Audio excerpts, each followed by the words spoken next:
Metro on WDET. I'm Robin Vincent. We're in a moment of polarization. We're struggling to see each other, to hear one another, to understand different perspectives.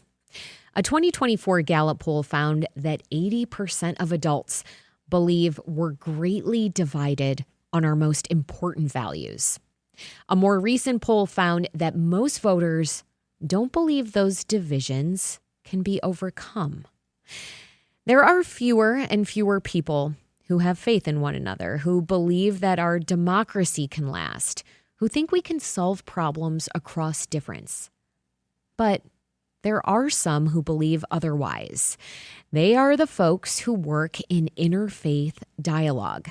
The Metro's Sam Corey spoke with a few of them to understand the promise and limitations of that work. The room at Madonna University held 9, but could probably fit 200. The group on this gray spring day is mostly women and educators, many of them close to middle age. They were trying to understand how, during a time of intense political polarization, to connect with others and build community. If we have a humility and intent to learn, it changes the way that we approach people. Because I don't come in saying, I have the answer. I come in saying, let's talk about this. I want to learn from you. What have you experienced that I never have? That's Rachel Cannon. She's co-chair of the interfaith group Bridging to Belonging.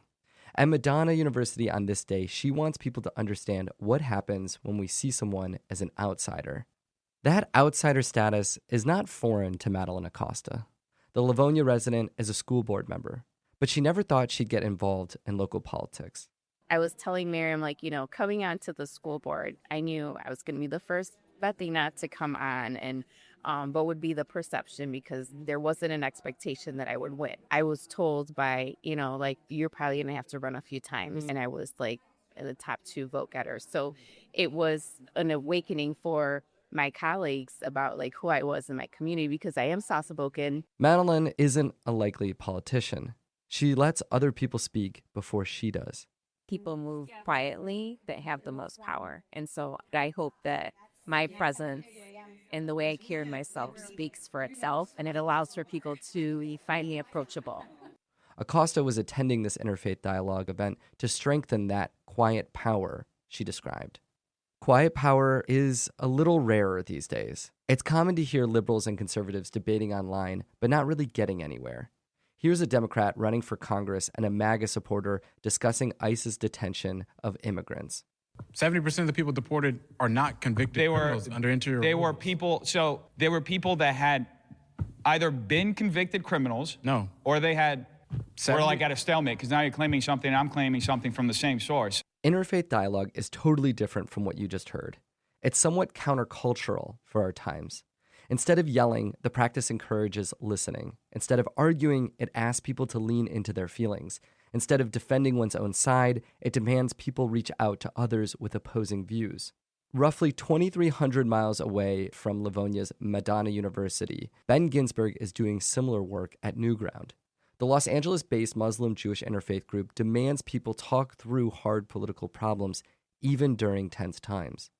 I want to be listening for the pieces that are most important to them.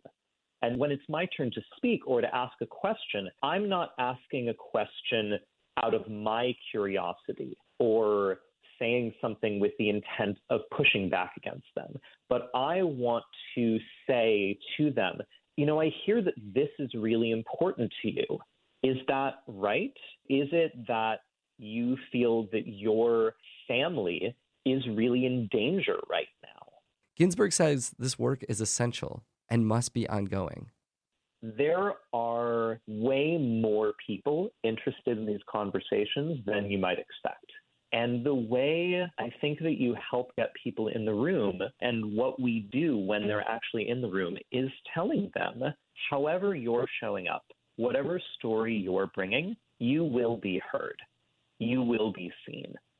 But we're talking about interfaith dialogue, and because of Israel's ongoing wars, many don't want to touch these discussions. They say the stakes are too high. Aaron Bergman is a rabbi at Adat Shalom in Farmington Hills. He says interfaith dialogue has collapsed, in part because intra-faith dialogue at his own synagogue is fragile. A lot of the interfaith dialogue really suffered the last couple of years, and it's really trying to hold the congregations together because there's a lot of splits, right, left, middle. One of the challenges is how do you make peace with people who can't make peace with each other? In addition, many don't believe this work will change our politics at all. We are, in fact, still polarized. But Ben Ginsberg disagrees. He says that in the long term, when we know people's stories, it changes how we view the world. Behind these big monolithic views of this entire community of people, break that down. There are individuals with unique stories, unique experiences, desires for their own families that are very similar to my own. These are my neighbors. These are my fellow citizens in this democratic society that we're trying to build. Ginsberg says creating long-term change happens when people from different viewpoints come to the table and don't just find common ground. They support one another in hard times. I have seen a Palestinian activist and a Zionist Jew with parents who are Holocaust survivors. I've seen them have conversations about what Zionism has meant to each of their lives, whether that has been traumatic and painful or affirming and protective. I have seen them have those conversations and get to the point of, we want the same thing for the future, and we can work together on that. To be sure, what Ginsberg is describing is incredibly tough work. But what could those hard conversations lead to? And what are the costs if we continue to refuse them? Producer Sam Corey speaking with people working in interfaith dialogue spaces around the country.